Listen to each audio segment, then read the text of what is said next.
Boa tarde a todos. Eu sou Adriana Mira, diretora-geral da Italcan. Agradeço a participação dos membros do Sistema Itália, dos nossos conselheiros e diretores e dos associados da Italcan. Agradeço ao representante da Embaixada Brasileira em Roma, o senhor Henrique Ferraro, ao diretor da IT de Milão, Associazione Italiana Comércio Estero, o senhor Pier Antônio Cantoni, ao representante do Consulado-Geral do Brasil em Milão, o senhor Silvio Gori, cumprimento o cônsul-geral da Itália em São Paulo, Filippo La Rosa, e todo o público que está conectado conosco. Agradeço aos nossos palestrantes, que certamente nos proporcionarão uma tarde muito interessante, noite para quem estiver conectado na Itália. E nós contamos hoje com as ilustres participações do excelentíssimo embaixador da Itália do Brasil, il nostro ambasciatore, Francesco Azzarello, do titular do Departamento de Relações Internacionais e Comércio Exterior da Fiesp, Federação das Indústrias do Estado de São Paulo, Tomás Zanotto, do presidente da Invest São Paulo, Agência Paulista de Promoção de Investimentos e Competitividade, Wilson Mello, e do presidente da Italcan, Câmara de Comércio Italo-Brasileira de São Paulo, Graziano Messana, a quem eu passo a palavra para uma saudação de abertura. Graziano. Obrigado, Adriana. Boa tarde a todos e boa noite para quem nos está seguindo da Itália.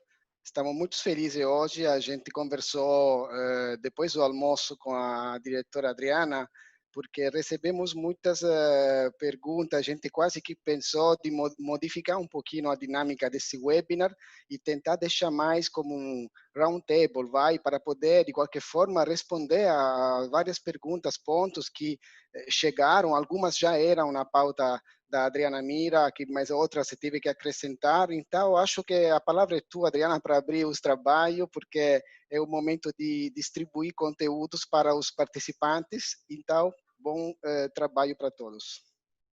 Muito obrigada, presidente Graziano. Bem, Brasil e Itália sempre mantiveram relações diplomáticas e comerciais muito amigáveis.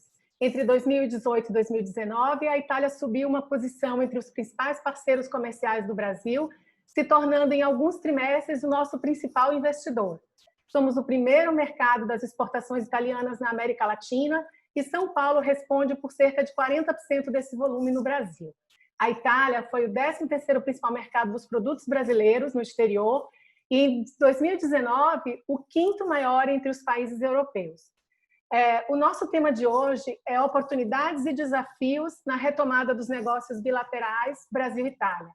O nosso primeiro palestrante é o excelentíssimo embaixador da Itália no Brasil, o nosso ambasciatore, Francesco Azzarello. Ele vai falar em italiano e eu, na sequência, terei a honra de traduzi-lo. Francesco Azzarello nasceu em Palermo, é casado e tem 2 filhas. Se formou em Economia pela Universidade Luiz em Roma. Em sua trajetória, foi primeiro secretário comercial da Embaixada da Itália em Teherã, foi cônsul em Adelaide, na Austrália, atuou na promoção comercial da língua e da cultura italiana para comunidades italianas no exterior, na Direção-Geral de Imigração e Assuntos Sociais, atuou na representação permanente da Itália nas Nações Unidas, em Nova York, atuou na Embaixada da Itália na Tirânia, na Albânia, e foi chefe da delegação italiana no Grupo de Paris. Foi embaixador da Itália nos Países Baixos e representante permanente da Itália na Organização para a Proibição de Armas Químicas. Também ocupando o cargo de presidente do Conselho Executivo das Organizações em 2015 e 2016. Ao retornar ao Ministério das Relações Exteriores, foi nomeado diretor da Autoridade Nacional de UAMA, Unidade de Autorização de Materiais de Armamento. Desde 7 de janeiro de 2020, nós temos a honra de tê-lo como embaixador da Itália no Brasil, com credenciamento secundário no Suriname. Eu vou fazer as perguntas em português, o embaixador responde em italiano e, na sequência, eu traduzo.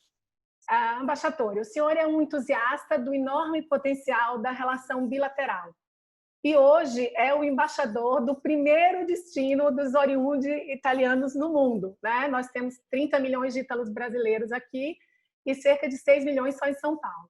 Nós enxergamos essa uma grande oportunidade para o Brasil, tê-lo aqui com toda a sua bagagem internacional. A pergunta é, como especialista em economia internacional, o que o senhor acha que pode ser feito para consolidar as muitas oportunidades econômico-industriais, científico-tecnológicas e linguístico-culturais entre Brasil e Itália. Il microfono, ambasciatore, non la sentiamo, scusate. Grazie. È l'emozione. No, ne ho fatti tanti. Allora, boa tarde, Adriana, boa tarde, presidente Messana, presidente Mello, diretor Zanotto, e saudações a todos participantes. Per rispondere alla domanda, direi che il sistema Paese Italia vuole e deve lavorare in strettissima cooperazione nell'ambito di un sincero partenariato con il Brasile a tutti i livelli. Eu diria que o Sistema Itália deve trabalhar em muita estreita cooperação dentro de uma parceria muito sincera com o Brasil em todos os níveis. A San Paolo abbiamo una Camera di Commercio che potremmo considerare la sintesi di questo concetto. Un ponte fra l'Italia e le autorità, associazioni di categoria, singoli imprenditori dello Stato di San Paolo, con benefici finali per tutto il Brasile. Em São Paulo, nós temos uma Câmara de Comércio que poderíamos considerar uma síntese desse conceito. Uma ponte entre a Itália e as autoridades, associações comerciais e empresários individuais do Estado, com benefícios finais para todo o Brasil. Io sono particolarmente felice di lavorare insieme alla Camera, al Presidente Messana, ovviamente anche ad Adriana, una piattaforma che mi ha un po' impressionato per la sua dinamicità, che direi che è essenziale per facilitare l'incontro indispensabile fra interessi pubblici e privati. Eu estou particolarmente feliz em trabalhar em conjunto com a Câmara, o presidente Messana, a secretária Adriana. É uma plataforma que tem me impressionado com seu dinamismo e isso é essencial para facilitar a aproximação ou o encontro entre os interesses público e privados. Ok, ambassador, eu passo para a próxima pergunta, então. Logo depois da sua chegada no Brasil, o senhor foi surpreendido por uma pandemia, né? O que, por si só, já é um enorme desafio, tornando ainda mais relevante a importância da cooperação entre os dois países. No caso do Brasil, como o senhor imagina o cenário da recuperação, né, pós-pandemia, partindo das experiências que o senhor tem acompanhado tão de perto na Itália, que já está assim na fase 2 ou até na fase 3? Grazie Adriana. Ma direi che la ripresa post-pandemia va preparata sin da ora con concretezza operativa. Gli investitori dall'estero chiedono certezze giuridiche, affidabilità degli interlocutori, chiarezza e semplificazioni del quadro giuridico fiscale, nonché anche incentivi. Vuole provare? Desculpa, eu entendo que a recuperação deve ser preparada a partir já, né, de agora, com uma concretude operacional. Investidores de fora, do exterior, pedem sempre certezas jurídicas, confiabilidade dos seus interlocutores, clareza e simplificação do quadro jurídico fiscal, além dos possíveis incentivos. Dobbiamo guardare ad un ulteriore rafforzamento dei rapporti bilaterali, direi con un investimento complessivo da entrambe le parti e con un orizzonte temporale di medio-lungo periodo. Eu acho que devemos fortalecer ainda mais as relações bilaterais com o investimento dos dois lados e num horizonte temporal de médio e longo prazo. Abbiamo, e lo sappiamo, numerosissime società italiane che danno notevoli contributi all'economia e all'occupazione del Brasile e diverse di queste società sono in settori strategici, ma possiamo e dobbiamo fare di più. Nós temos e sabemos que são muitas as empresas italianas que dão notáveis contribuições, significativas contribuições para a economia e para o emprego. e muitas delas são presentes aqui nos setores mais estratégicos. Nós devemos e podemos fazer ainda mais. Ora, infrastrutture, agroalimentare, settore sanitario, accordi con la grande distribuzione, e-commerce, sono settori dove il partenariato Italia-Brasile può e deve approfondirsi, senza escludere ovviamente gli altri settori anche più tradizionali. Os setores da infraestrutura, o agroalimentar, o setor da saúde, parcerias com grandes varejistas e e-commerce são setores em que a parceria Itália e Brasil deve se aprofundar, sem excluir, naturalmente, os outros setores que são os mais tradicionais. Nel secondo semestre del 2020, in strettissima collaborazione con la Camera di Commercio di San Paolo, verrà aggiornata ed ulteriormente ampliata la già eccellente guida Doing Business Italia-Brasile. No segundo semestre desse ano de 2020, numa estreitíssima colaboração com a Câmara de Comércio de São Paulo, será atualizada e expandida também o excelente conteúdo do guia Doing Business Itália-Brasil, fazendo negócios entre os dois países. Ora, la solidità del rapporto con lo Stato di San Paolo e il desiderio di andare avanti sempre meglio mi sembra che oggi sia testimoniato da un dibattito che vede coinvolte realtà fra le più accreditate a San Paolo su temi economico-industriali e commerciali. Investi São Paulo, Fiesp e la Camera di Commercio italiana. A solidez do relacionamento com o Estado de São Paulo e o desejo de avançar cada vez mais me parecem bem testemunhados hoje neste debate que envolve algumas das realidades mais credenciadas no Estado de São Paulo em questões econômico-industriais e comerciais, sendo então a Invest São Paulo, a Fiesp e a Câmara do Comércio italiana. Ed è assolutamente indispensabile che gli imprenditori e le aziende si affidino a piattaforme solide che li possano accompagnare con saggezza nella loro attività in Brasile. Dessa forma, eu acho essencial que os empreendedores e as empresas confiem em plataformas sólidas que possam acompanhá-los com sabedoria em suas atividades no Brasil. Passamos, então, à próxima pergunta. Embaixador, a sua tese foi sobre o desenvolvimento econômico e o comércio exterior, né, das duas Coreias, um tema na época até pouco conhecido. Então, pegando o gancho aí da sua resposta anterior, se hoje temos aqui Invest São Paulo e Fiesp, que são duas grandes referências, como o senhor vê a união das forças entre os diferentes agentes públicos e privados aqui no Brasil? Direi che economia e politica vanno necessariamente insieme sia a livello nazionale che internazionale. E oggi lo sviluppo dell'economia di un paese non può prescindere dal binomio pubblico-privato, specie in momenti di crisi. Eu diria que economia e política necessariamente andam juntas, tanto nacional como internacionalmente, e hoje o desenvolvimento da economia de um país não pode desconsiderar o binômio público-privado, especialmente no momento di crisi.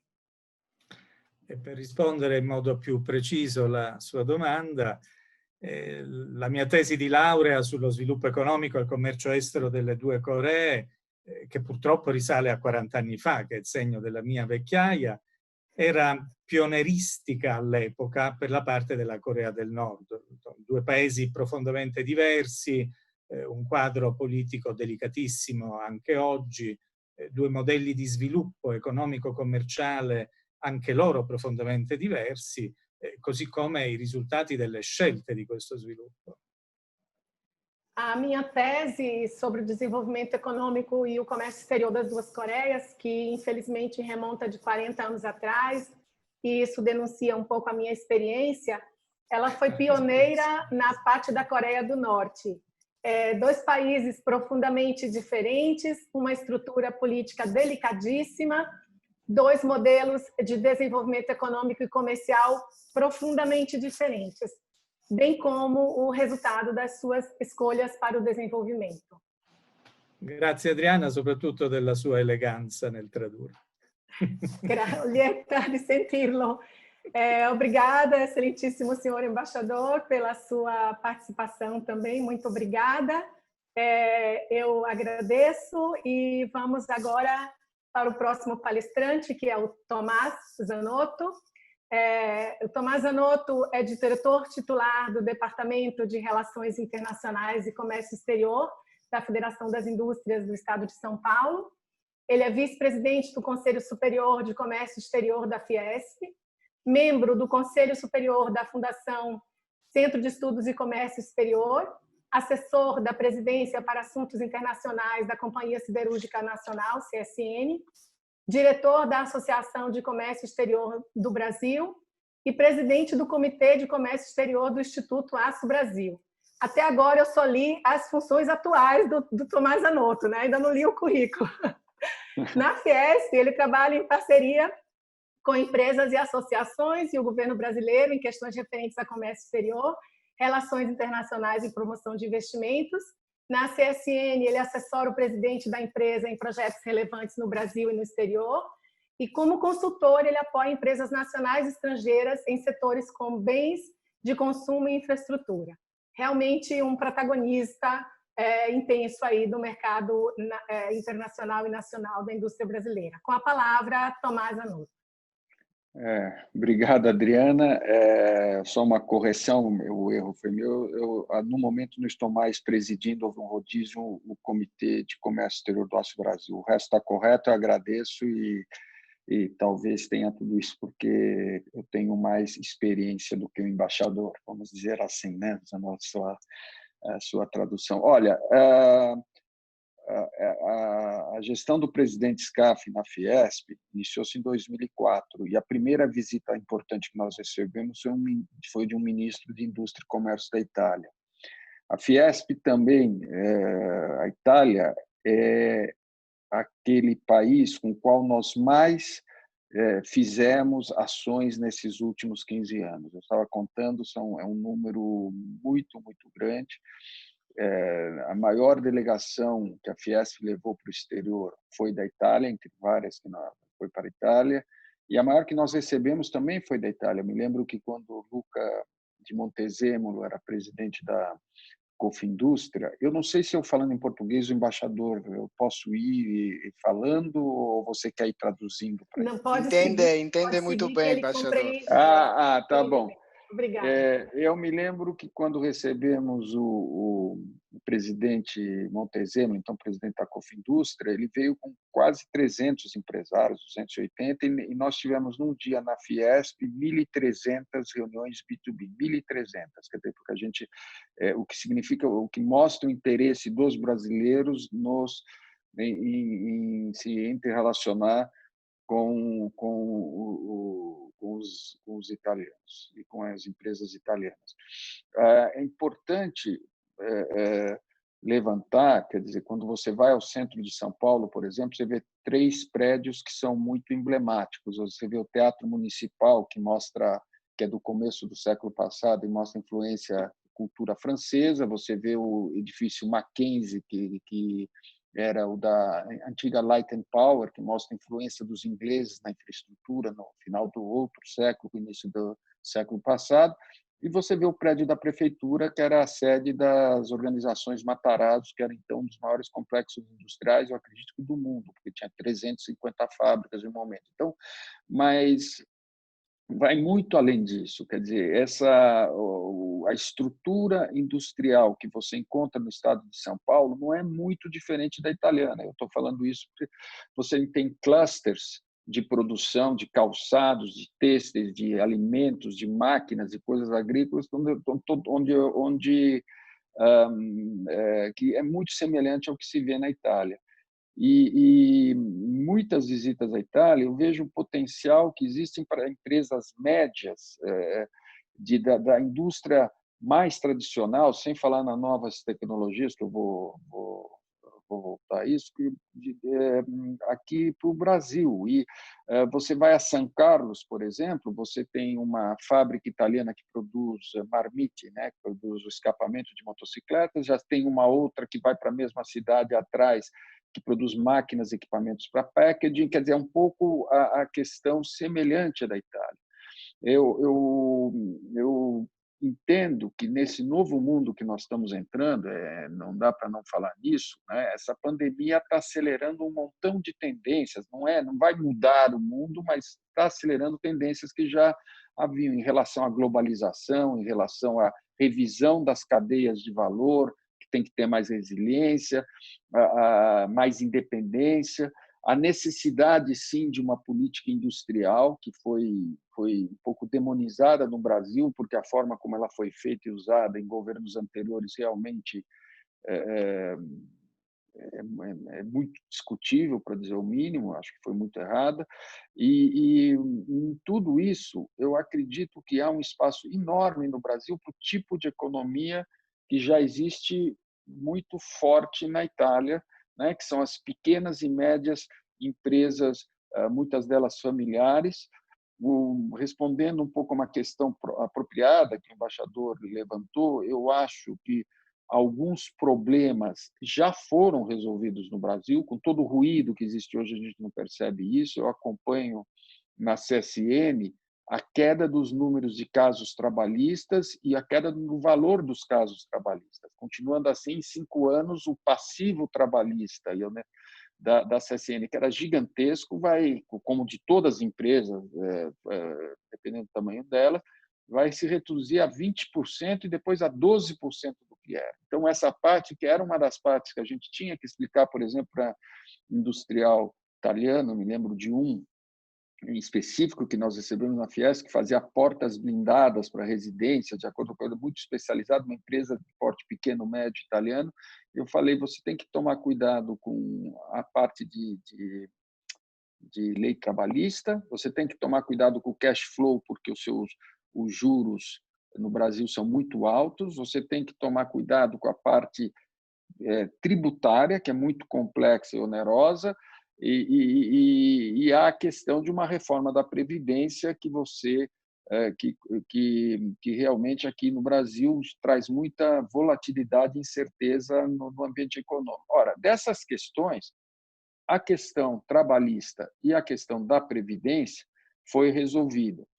Os juros estão no ponto mais baixo da história do Brasil. Quer dizer, nós estamos dentro de um padrão mundial, apesar de que o dinheiro ainda para as empresas, principalmente nessa pandemia, o oxigênio, vamos dizer assim, não está chegando, mas aos poucos essa questão está sendo resolvida. O câmbio está num valor bastante interessante para quem quer investir de fora. Acho pouco provável, que o Brasil está muito sólido nas suas reservas internacionais. E agora, não há dúvida nenhuma, e isso já a Fiesp está ciente, entendo que a Invest São Paulo, talvez o presidente queira falar nisso, e a reforma tributária está, como se diz, na marca do pênalti, é só chutar para gol agora, e a gente espera aí uma simplificação da tributação, que é fundamental, e uma redução considerável dos tributos na área industrial. A indústria hoje paga ela é responsável, os números variam, mas vamos botar em média 12%, 13%, alguns falam 15% do PIB, e é responsável por mais de 30% dos impostos. E há outros setores que têm uma presença forte no PIB e pagam menos impostos. Então, o momento é muito propício. A Itália, de fato, é um importante parceiro do Brasil, quase 10 bilhões de troca, mas quando se vê o total das trocas internacionais do Brasil e da Itália se soma, vê-se quanto isso pode crescer. E eu acho que também a Itália é um país que pode ter, nesse momento, um papel fortíssimo, estratégico, importantíssimo para a consecução do acordo União Europeia-Mercosul. Eu acho esse acordo fundamental, né? Eu acho que esse acordo vai ajudar o comércio. Ao ajudar o comércio, ele ajuda a troca de tecnologias, os investimentos. A própria CSN, por exemplo, tem uma sociedade com uma importante siderúrgica italiana, Arvedi, numa fábrica de tubos aqui no estado de São Paulo, em Jundiaí, eu acredito, e tem também toda a parte de cimento dela, foram com equipamentos feitos ou que pelo menos trazidos a partir da Buzzi, que é uma empresa italiana. Então qualquer indústria que você vai ver hoje, alguma coisa eles têm com o italiano. Quer dizer, a base existe, a cultura existe, é muito semelhante. Eu falo, italiano foi a minha primeira língua, eu cresci no meio de italianos, e quando eu vou à Itália e vejo eles indo almoçar, conversar no intervalo, aquela coisa, aquela alegria toda, para depois voltar muito sério para os negócios, aquela rapidez e flexibilidade para viver num ambiente que também na Itália não é fácil em termos de questões burocráticas, tem os problemas dela também. Eu me sinto na volta à infância, assim, quer dizer, quando andava com meu avô para visitar fábricas e tudo. Então, eu acho que a Itália pode ser um dos maiores polos e vetores disso, né? Semana passada, num grupo de WhatsApp que eu participo com outros membros do COSEX, um membro publicou uma carta de uma importante associação alemã industrial, dizendo: "Ué, vamos parar com essa história, nós precisamos do acordo do Mercosul-União Europeia". Quer dizer, para a Europa, isso é muito importante. Uma outra tendência que existe é a regionalização das cadeias de valor. Eu não quero me alongar muito, mas quero falar um pouco de novas tecnologias, porque não é só o agroalimentar, a infraestrutura. Eu acho que, por exemplo, 5G, por exemplo, é uma tecnologia extremamente disruptiva. Ela não é um 4G turbinado, ela é um assunto de interesse nacional, é um assunto de segurança nacional, é um assunto de Estado, nessa direção que o governo está caminhando, e parcerias nesse sentido vão ser feitas preferencialmente com países que tenham culturas, regimes democráticos, mesma legislação que seja compatível com a brasileira. A Itália se inclui nisso. A cadeia de suprimentos de remédios vai ser revista depois dessa pandemia. E a Itália tem um dos sistemas médicos melhor instalados. A Itália tem laboratórios fantásticos. A área de defesa, eu tive analisando outro dia, um colega me deu toda uma lista de indústrias de defesa da Itália, procurando aquelas que agora o Brasil vai tentar desenvolver mais, que são as questões eletrônicas. Olha o tamanho das fronteiras brasileiras e a necessidade que existe de equipamento de coisa. Nós temos já vários, como é que se diz, projetos, como o Caça MX, todos esses blindados que foram comprados da Itália. Então, essas áreas de segurança, defesa, alimentos.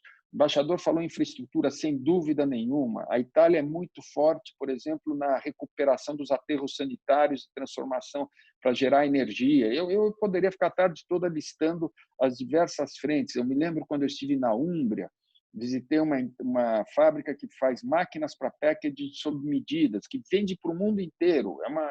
É uma empresa de 50 milhões de euros por ano, mas bonita, bem instalada. E eu estou falando da Úmbria, que imagine quando você vai para a Lombardia, uma outra que fazia peças que vão nas asas dos Boeings, né, que baixam e levantam uma usinagem especial. Uma outra empresa que fazia máquinas para produzir essas embalagens Tetra Pak, só que ela coloca a máquina no cliente e produz a embalagem específica para o cliente, mais ou menos como era na Xerox antiga, você paga por embalagem produzida. Enfim, eu vejo o Brasil passando essa crise vai passar, seja ela política, seja... O Brasil é muito grande. Com a nova mentalidade que existe no Brasil, com a presença já no setor sucroalcooleiro de São Paulo, os nomes todos que aparecem são italianos, né? O Metro, o Biagi, vai embora. Então, há uma grande afinidade, uma grande oportunidade. Eu vejo a Câmara muito... Eu ouvi as palavras do Graziano, foi muito singelo no início, mas eu vejo a Câmara muito robustecida. Isso é importante, né? Havia um pouco essa questão antes de você ter um polo de representação italiano que realmente, porque tinha vários, isso às vezes não facilitava. Agora nós temos, isso é fundamental. E a mensagem que eu queria deixar para o embaixador é que, quando se olha um pouco além do barulho, do ruído e da fumaça política que ocorre aí, o Brasil está em grande transformação. E apesar de todo esse barulho e ruído, grandes reformas estão sendo feitas. E daqueles 5 itens que eu citei para aquele industrial italiano, um deles que me foi visitar, 2 ou 3 já estão, 2 estão bem resolvidos e um terceiro está bem encaminhado. Eu tenho certeza que a parte tributária está bem forte na mente de todo mundo, inclusive do Congresso, que é a grande reforma que vai ser atacada nesse segundo semestre. E aí nós vamos estar num país diferente do país que tínhamos há uns 3 anos atrás, quando eu falei com aquele empresário, ou 4. Deixa eu ver. Outra coisa que eu gostaria de dizer que é importante, voltando um pouco ao acordo que eu esqueci, é o seguinte: os acordos estão incluindo agora compras governamentais. Quero lembrar ao embaixador e os colegas ouvintes que o governo federal do Brasil, que são, no momento, só as compras federais que estão incluídas nesse acordo, é responsável por comprar cerca de 70 bilhões, ou 70 bilhões de dólares por ano, né, de remédios, de tudo que ele compra. O governo brasileiro é um grande comprador de serviços e produtos, né, sem falar na defesa e tudo isso. Então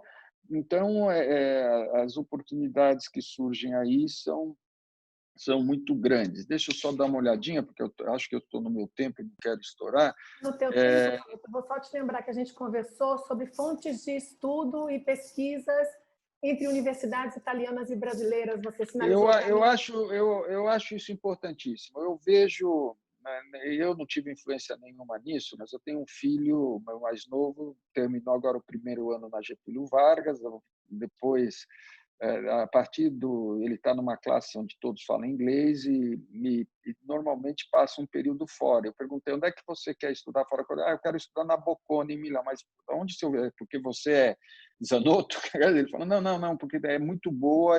Então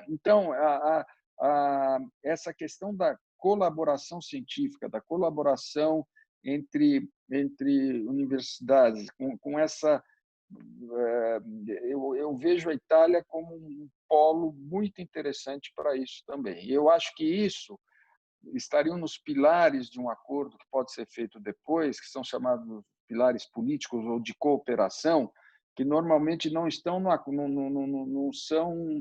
não são normalmente áreas do acordo que são de best effort, né? Onde há um esforço de facilitar esse tipo de acordos. Não é algo que tem você não pode fazer com uma coisa como assim, a compromisso de baixar as tarifas e está lá quando você vai baixar, em que período. Então, eu acredito que, com as reformas que está havendo no Brasil e com esse acordo, eu acho, e com a potencial que existe para os europeus em geral e a Itália em particular aqui, eu acredito que há um potencial enorme para ser utilizado. Então, iniciativas como essa da Câmara são fundamentais, né? Eu lembro, eu não quero entrar aqui na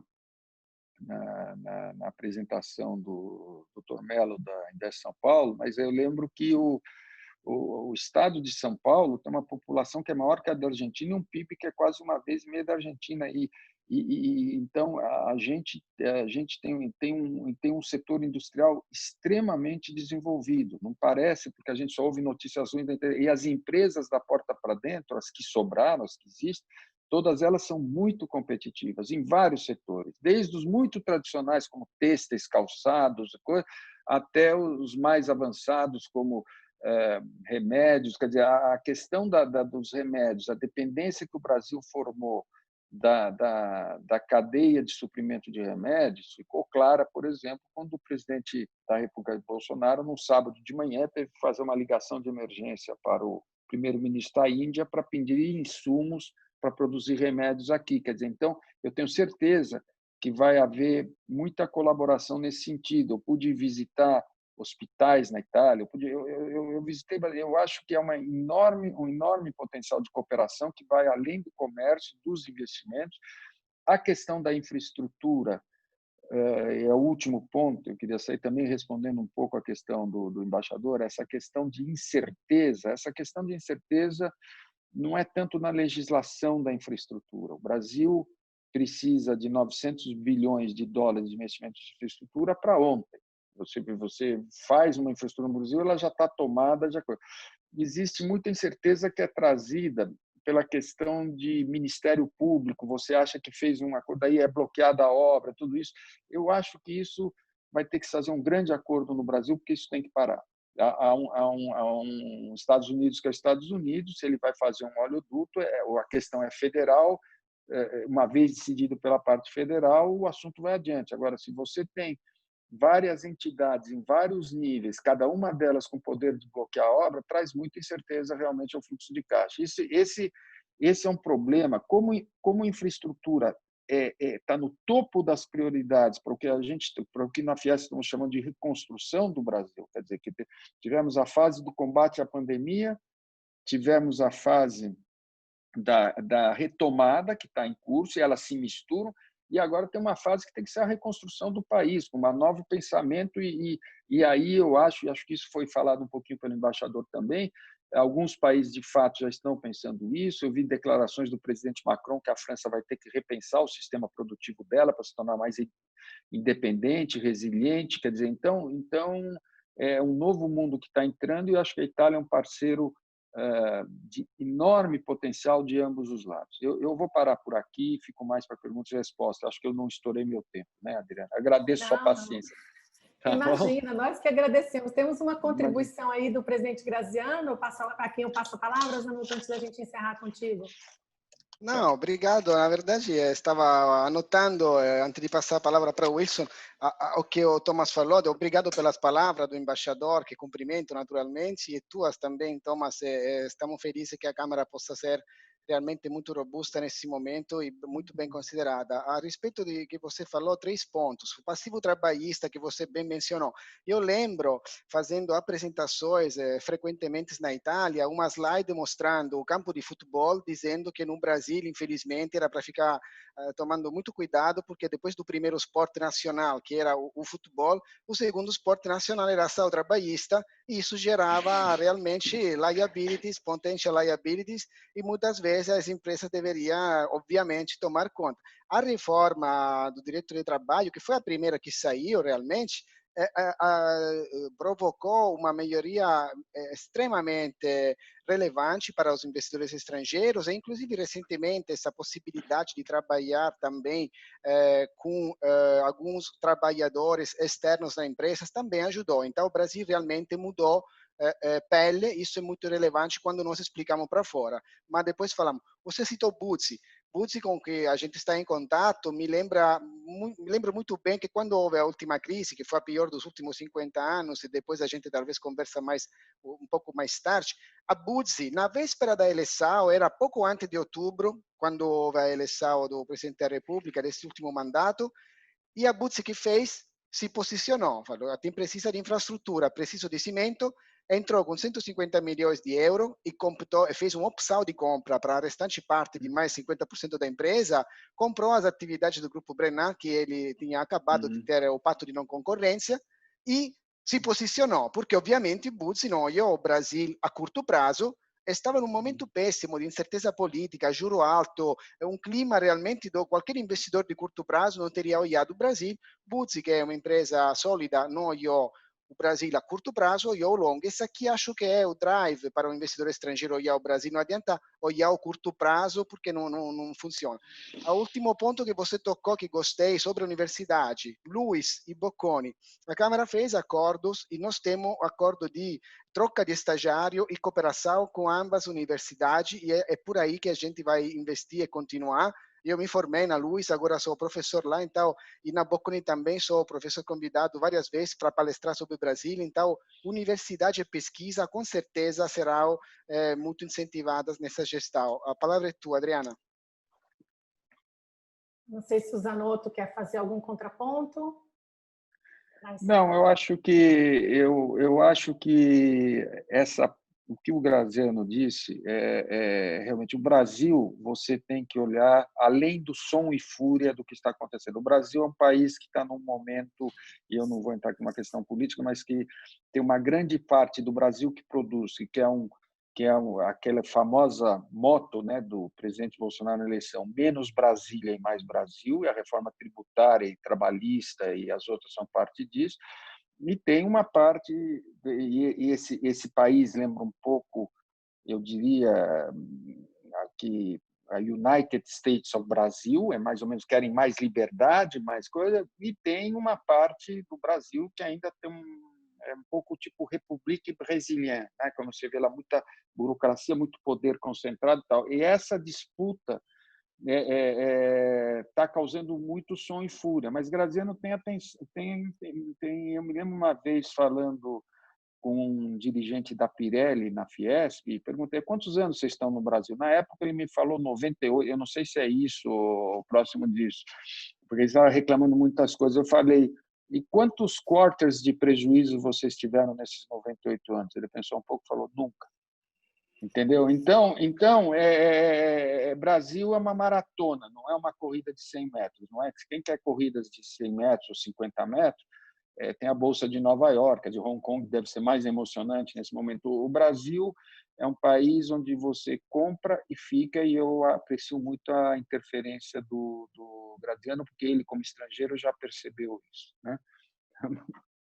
Muito obrigada, Zanotto. Você citou a Pirelli, o nosso vice-presidente Mário Batista, da Pirelli, está nos acompanhando aqui. Eu estou vendo que tem vários comentários nas perguntas e respostas, várias pessoas cumprimentando aqui o embaixador, o Zanotto, o presidente da Invest São Paulo, o Messana. Então, temos o Marcelo Provetti, o Máximo Tiso, o Milton Longobardo. Algumas perguntas estão surgindo aqui.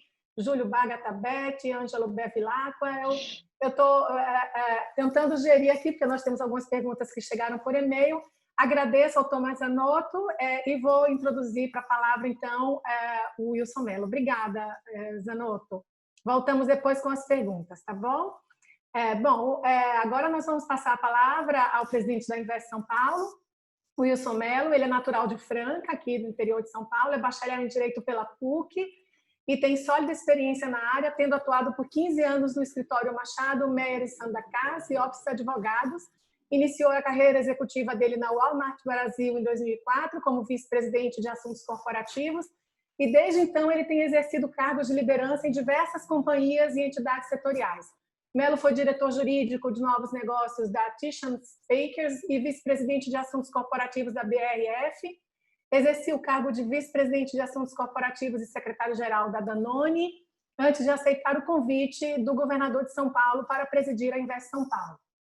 Ao longo de sua carreira, ele atuou também em entidades setoriais, como membro do Conselho de Política Industrial da Confederação Nacional das Indústrias, a CNI, foi vice-presidente da Associação Brasileira de Supermercados, a ABRAS, e membro da diretoria da Associação Brasileira de Anunciantes, a ABA, além de ter sido presidente do Conselho Diretor da Associação Brasileira das Indústrias de Alimento, a BIA.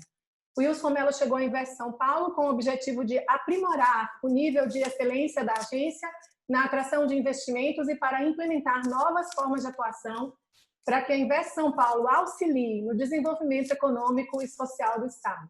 Com a palavra, o presidente da Invest São Paulo, Wilson Mello. Olá, boa tarde a todos. Obrigado, Adriana, pela apresentação. Queria agradecer o convite da Câmara Ítalo-Brasileira para esse bate-papo, para esse seminário aqui virtual. Um abraço ao embaixador Francesco. É um prazer estar aqui no mesmo evento que o embaixador. Agradecer ao Graziano pelo convite, pela acolhida, e ao Tomás Zanotto pela parceria de sempre. A Fiesp e a Invest sempre trabalharam muito bem em conjunto ao longo dos últimos anos. O tema hoje aqui desse nosso seminário é desafios e oportunidades de investimentos no Brasil e especificamente aqui no estado de São Paulo, depois da pandemia. E eu queria, na verdade, começar essa conversa falando um pouco sobre o passado recente, quer dizer, falar um pouco sobre 2019, o que nós vínhamos fazendo aqui no estado de São Paulo. Falar, obviamente, sobre 2020, mas eu queria dedicar a maior parte da minha palavra ao futuro, né? Como que a gente pode sair dessa crise e quais são as oportunidades que nós teremos pós-pandemia. A Invest São Paulo, para aqueles que não sabem, é um braço do governo de São Paulo, então é uma agência vinculada ao governo de São Paulo. Nós somos um braço de desenvolvimento econômico e de fomento a novos investimentos e também a atenção aos investimentos já instalados no estado de São Paulo. O governador João Dória, quando assumiu o seu mandato como governador, ele que vem da iniciativa privada, 70% dos seus secretários vieram também da iniciativa privada. Nós somos um governo liberal que tem esse viés e essa mentalidade do setor privado, e o governador queria que a Invest São Paulo tivesse alguém na sua presidência que tivesse essa experiência do setor produtivo, do setor privado. Essa é a minha primeira experiência no setor público, mas isso foi, inclusive, um dos requisitos para a minha escolha para essa posição. O governador queria que, à frente da Invest São Paulo, tivesse alguém que falasse a mesma língua do setor privado, do setor produtivo, e que fizesse essa interlocução entre o público e o privado da melhor maneira possível. Então, entendam a Invest São Paulo como aquele facilitador, aquela entidade, aquela empresa, aquela secretaria que faz a interlocução entre o setor privado com o setor público, mas dialogando e falando o idioma do setor privado. Então, todas as empresas que tenham investimento em São Paulo ou que queiram investir no estado de São Paulo, elas terão na Invest São Paulo o seu parceiro, o seu facilitador na interlocução com o Estado. E nós fazemos isso desde antes do projeto. Trabalhamos durante todo o projeto com uma consultoria gratuita em todas as áreas. Então, nós temos dentro da Invest São Paulo a área de infraestrutura, a área de meio ambiente, a área tributária. Nós prestamos esse serviço de forma gratuita a todos aqueles que tenham investimento ou que queiram ter investimento aqui no estado de São Paulo. E em 2019, nós fomos muito bem sucedidos no nosso trabalho. O governo de São Paulo foi muito bem sucedido na sua estratégia de geração de emprego e renda, de atração de investimentos. Enquanto o Brasil cresceu algo como 0,9%, 1% em 2019, o estado de São Paulo cresceu 2,8%. Nós quase que crescemos 3 vezes mais do que o Brasil, e isso graças ao potencial de desenvolvimento econômico e de capacidade produtiva que o estado de São Paulo teve, continua tendo e que ainda terá. Isso é fruto de uma gestão muito focada em liberar as amarras e fazer com que o setor privado tivesse todas as condições de investimento no Estado. E nós tínhamos um plano para que em 2020 nós surfássemos essa onda que foi construída em 2019. E se em 2019 nós tivemos aí 2,8% de crescimento do PIB, o nosso plano para 2020 era de crescer 3,5%. Isso, infelizmente, não será possível em virtude da pandemia, da crise do coronavírus, mas isso é algo que todos estão sofrendo, não só o estado de São Paulo, o Brasil como um todo, mas também os demais países da Europa, e inclusive a China e Estados Unidos. O que nós estamos agora fazendo, e aí é um pouco do que eu queria contar para vocês, nós temos um plano de curto prazo, que é o plano de retomada gradual da economia. Então, esse é o Plano São Paulo.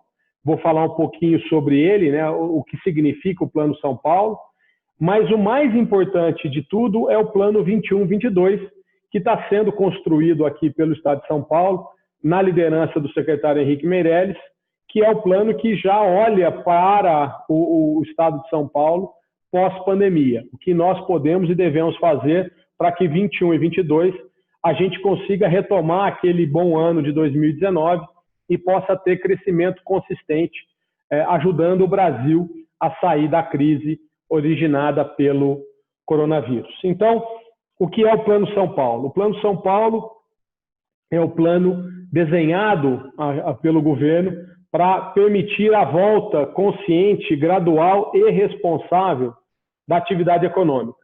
Então, o Estado de São Paulo, nesse processo de retomada, ele vai ter 5 fases, né? Nós temos a fase vermelha, que é a fase mais crítica, em que nós temos muita restrição à economia e você só tem o funcionamento do serviço essencial. Nós temos a fase laranja, em que você agrega aos serviços essenciais alguns serviços não essenciais considerados como comércio de rua, shopping centers, escritórios, concessionárias de veículo voltam a funcionar. E a fase amarela, que é uma fase em que você não só amplia o tempo e a capacidade daqueles que já podiam funcionar, mas você agrega também os salões de beleza, bares e restaurantes e similares. Depois, uma fase verde, em que nós teremos todas as atividades funcionando, mas ainda com restrição. E uma fase azul, que é a fase em que nós teremos a volta da normalidade, entendendo que a normalidade é uma normalidade com os impactos pós a crise do coronavírus. Esse Plano São Paulo, então, ele olha para o curto prazo, para o curtíssimo prazo e para o curto prazo. Como é que nós vamos, então, fazer a retomada da economia em 2020? E temos já preparado e em fase de elaboração o Plano 21-22, que é esse olhar mais de médio e de longo prazo. Com relação ao Plano São Paulo, se você olhar hoje o mapa de São Paulo, ele está pintado quase que na sua maioria de vermelho. Isso se deve ao fato de que o vírus migrou para o interior e hoje quem sofre mais com o coronavírus é o interior de São Paulo. Então você tem um mapa de São Paulo em que o interior está quase que na sua integralidade pintado de vermelho. Nós temos aí duas ilhas laranjas, a região de Bauru, a região de São José do Rio Preto, o resto vermelho, mas em contrapartida a capital e a região metropolitana, com 14 cidades da região metropolitana na fase amarela.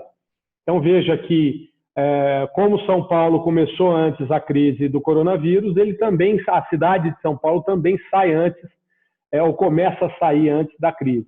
Então hoje a realidade de São Paulo é o interior que sofre mais com o crescimento do vírus, mas a capital e a grande São Paulo já indo para uma fase amarela, que é uma fase em que você tem não só os serviços essenciais, mas você também tem o comércio funcionando, seja o comércio de rua, como também o comércio de shopping center, que já funcionava na fase laranja, mas agora funciona com a capacidade de 40% de atendimento ao público e 6 horas de funcionamento.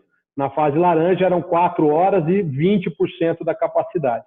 E, além disso, você agrega bares, restaurantes similares e também os salões de beleza, que são muito importantes. Essas áreas, além de terem sofrido muito com a crise, são áreas muito importantes no quesito da geração de emprego e renda para a economia paulista. Então, progressivamente, nós vamos avançar para a fase verde e a fase azul e esperamos que o interior consiga também, depois dessa aceleração, entrar no ritmo natural, que é o ritmo de regressão do vírus e da pandemia. Eu faço esse resumo para dizer que São Paulo já começa a se movimentar do ponto de vista econômico. Nós vamos ter aí uma melhoria na atividade econômica. Nós já percebemos isso na arrecadação de impostos. Então, abril, 32% de queda na arrecadação de impostos, maio, 28%, e a gente acredita que junho, quando nós já tivemos uma retomada, esse número deve ficar por volta de 18% a 20% de queda na arrecadação, e a partir daí uma retomada na arrecadação aqui no estado de São Paulo. Mas, falando de 21, 22, como é que nós estamos estruturando esse plano de retomada da economia para 2021 e 2022? Nós estamos baseando isso em dois pilares. O primeiro é o pilar do investimento estrangeiro. Então, nós acreditamos muito que o capital estrangeiro voltará ao Brasil e voltará a São Paulo já em 21 e 22. Nós temos, inclusive, alguns investimentos voltando já em 2020. Acredito que, inclusive, agora no mês de julho, a gente consiga fazer o anúncio de um grande investimento aqui no estado de São Paulo, na área de equipamentos para o agronegócio. Nós temos aí algumas empresas que já estão se recuperando.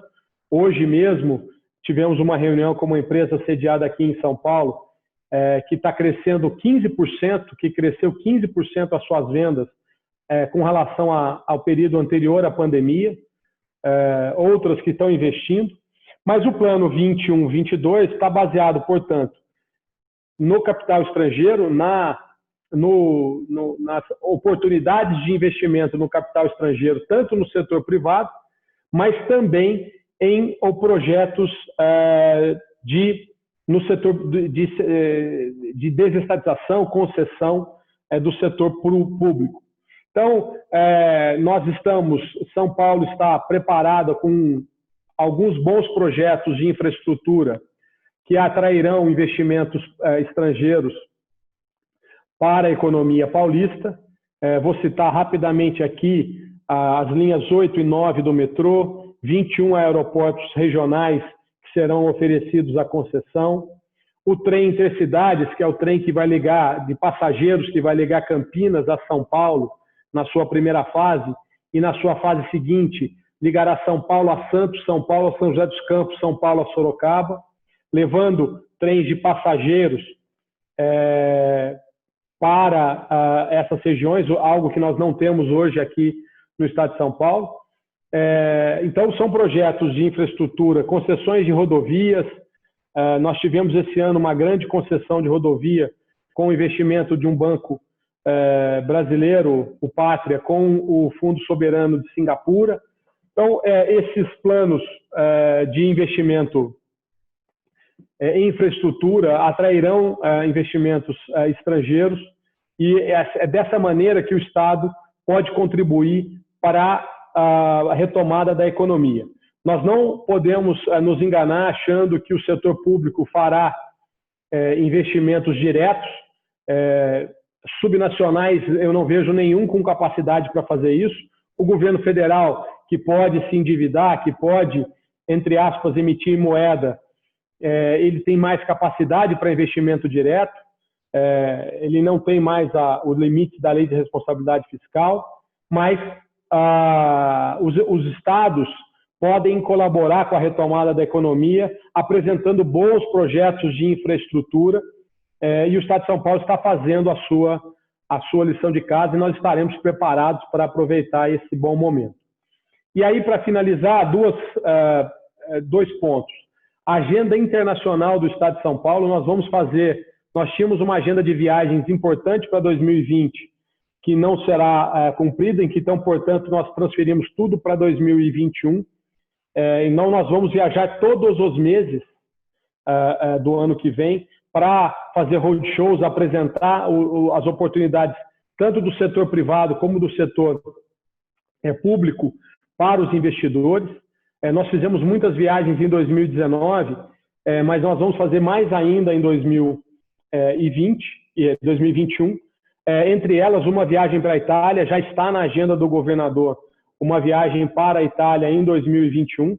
Precisamos ajustar apenas a data com o embaixador e com a Câmara ítalo-brasileira, mas nós iremos para a Itália, iremos para a Alemanha, iremos para a China, iremos para a Noruega, tem uma série de Emirados Árabes, nós temos um escritório do Estado de São Paulo em Xangai, um escritório também em Dubai, que tem servido muito de apoio para as nossas iniciativas de atração de investimentos.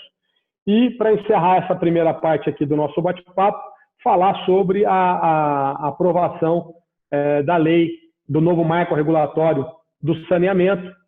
Nós acreditamos que esse é um marco importante para os investidores estrangeiros, abrirá uma série de oportunidades de investimentos no Brasil de uma forma geral, mas também em São Paulo.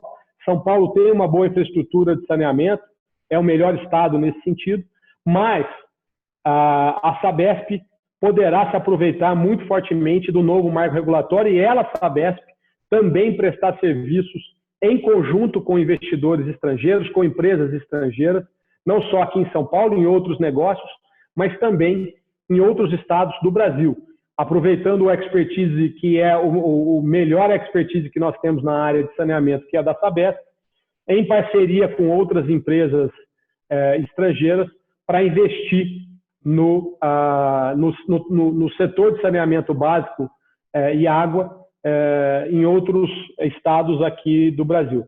Nós teremos bilhões de reais de investimento nos próximos anos na área de saneamento e o Estado de São Paulo fará parte disso, não só para a própria infraestrutura que ele já tem, mas também podendo se aventurar em outros estados, que é algo permitido pelo novo marco regulatório. Então, esse é, em linhas gerais, um pouco do que nós estamos fazendo aqui no Estado de São Paulo, e eu fico aberto aí a perguntas da nossa audiência. Muito obrigada, Wilson, por nos apresentar assim, em primeira mão esse cenário das etapas, né, de reabertura.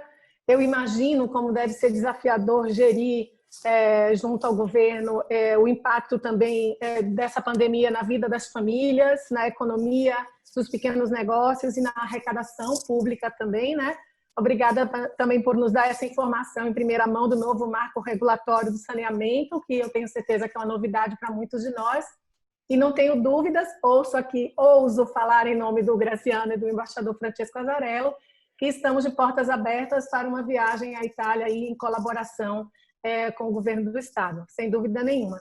Te agradeço e agora eu vou passar a apresentação para o nosso próximo palestrante, que é o Graziano Messana. Antes disso, eu só gostaria de comentar ao Zanotto que o Mário Batista, PP da Pirelli, escreveu aqui que são 90 anos de Pirelli no Brasil. Só para deixar registrado, tá? Agora nós vamos passar a palavra ao presidente da Câmara Italiana. Graziano Messana é economista e empreendedor, possui uma experiência consolidada em processo de startup, gestão de empresas e processo M&A, formado com honras em economia pela Luiz em Roma, trabalhou anteriormente em bancos de investimento. Em 2006, ele se mudou para São Paulo, fundando a Jamie Venture, empresa que gerencia os investimentos de várias multinacionais e empresas italianas no Brasil. E em várias delas, o Graziano atuou como conselheiro de administração. Então, gente, essa é a bagagem que ele trouxe para a Câmara de Comércio, onde ele se tornou inicialmente vice-presidente na gestão anterior e agora presidente para o mandato 2020-2023. Ele é professor convidado em diversas universidades da Itália e é também presidente da Associação Itália per São Paulo, uma instituição que restaurou diversas praças italianas aqui em São Paulo. Em 2019, ele recebeu a honra de Cavaleiro da República Italiana. Eu vou fazer uma breve contextualização e a primeira pergunta ao nosso presidente da Italcam. Presidente Messana, nesse momento, a imagem do Brasil lá fora ela é bastante fragilizada, né? Não só pelos números da pandemia, como pela crise mesmo política que o país enfrenta. Então, como professor convidado da Luz Business School em Roma, da Alma Business School em Bolonha e da Bocconi em Milão, eu sei que você contribuiu ao longo do tempo construindo uma nova visão do Brasil para muitas empresas italianas e para a mídia internacional italiana também. Então, hoje temos uma voz empresarial sobre assuntos brasileiros muito reconhecida na Itália, que é a sua, porque somente nesse último mês você foi entrevistado pelos 2 principais canais de mídia italiano, né? A TV Rai e o solo é 24 horas. Então, eu que sei, assim, como a gente tem internamente discutido, né, essa energia boa, essa positividade que é necessária para a gente enfrentar momentos desafiadores como esse, pergunto, como é falar do Brasil e sobre o Brasil lá fora e que face do país você tem mostrado para os italianos? Graziano.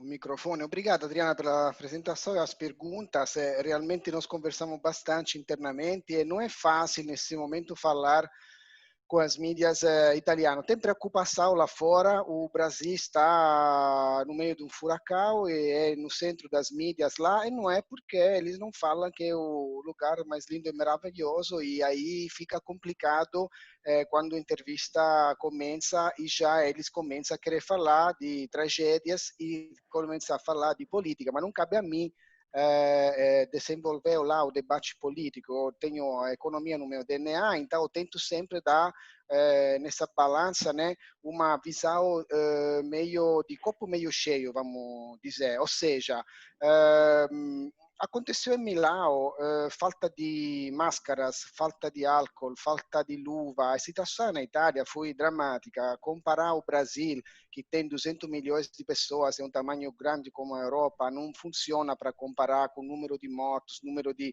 evoluções com a Itália. Deveríamos pegar 3, 4 countries juntas, aí comparar e ver o que faltou, o que não faltou, e em quanto tempo o país está de uma pandemia. É óbvio que alguns países que entraram em lockdown rápido podem sair da pandemia de uma forma mais rápida. O Brasil fez algumas escolhas, pode sair de uma forma mais lenta, porém, como eu escutei recentemente uma entrevista ontem do embaixador Recupero, muito bom, ele lembrou todo o histórico das pandemias. Pandemia é algo que começa e acaba, não é uma coisa perpétua. Então, se o país demora 3, 4, 5 meses, outro demora 8, 9, 10, é algo de passageiro. Em março, os capitais saíram do Brasil, era um capital especulativo, e é normal isso. O Brasil já aconteceu isso no Brasil.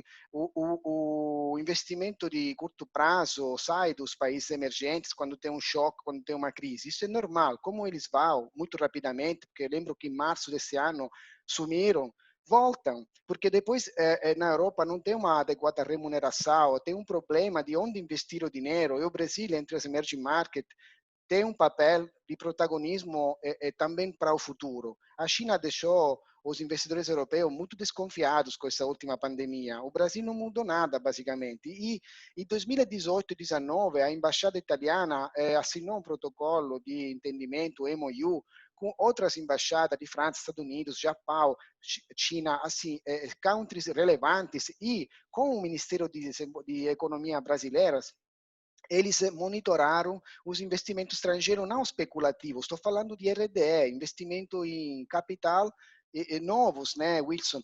E esse tipo de investimento, entre 2018 e 2019, a Itália foi, devido ao investimento em infraestrutura, em energia, automotivo, foi um país primeiro investidor, vários trimestres, não só um. E isso que nós estamos observando, e esse tipo de RD, por exemplo, empresas como a FCA, que anunciou 4 bilhões de euros de investimento no plano industrial, ou a Enel, que se tornou o primeiro distribuidor, não é que no plano industrial eles agora, depois dessa pandemia, ou porque no mídia italiano sai que o Brasil não é lindo e maravilhoso nesse mês, e o mês que vem vai sair outra notícia que não tem nada a ver mais com o Brasil, eles cancelaram esses investimentos. Eles estão permanecendo com esse investimento e outras estão chegando, porque o câmbio é um momento extremamente favorável para isso. Então, o que eu conto, o que tento mostrar é o que acontece no Brasil historicamente, e não vejo por que não vai acontecer a vez. O Brasil saiu em 2016, 2015, que houve uma crise, digamos, a pior dos últimos 50 anos, saiu de um menos 3,5% em 2016 para mais 1% em 2017. Aí eu paro para pensar e olho, mas que tipo de situação tinha naquela época? Não tinha nenhuma certeza política, tinha absoluta incerteza. O Brasil estava saindo machucado da Lava Jato, tinha juros a 14%, um cenário econômico absolutamente de incerteza absoluta.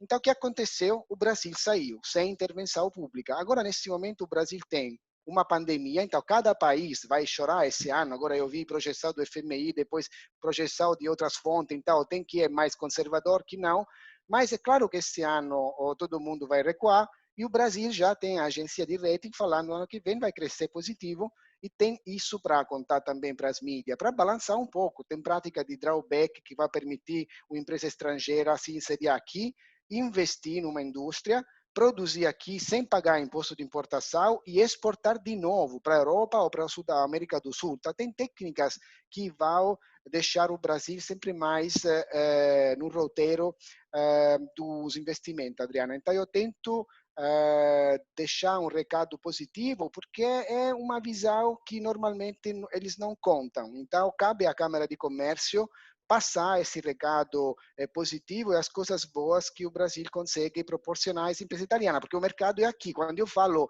FCA, Enel, eles são grande empresa, mas uma FCA da vida traz aqui muitas empresas pequenas e médias.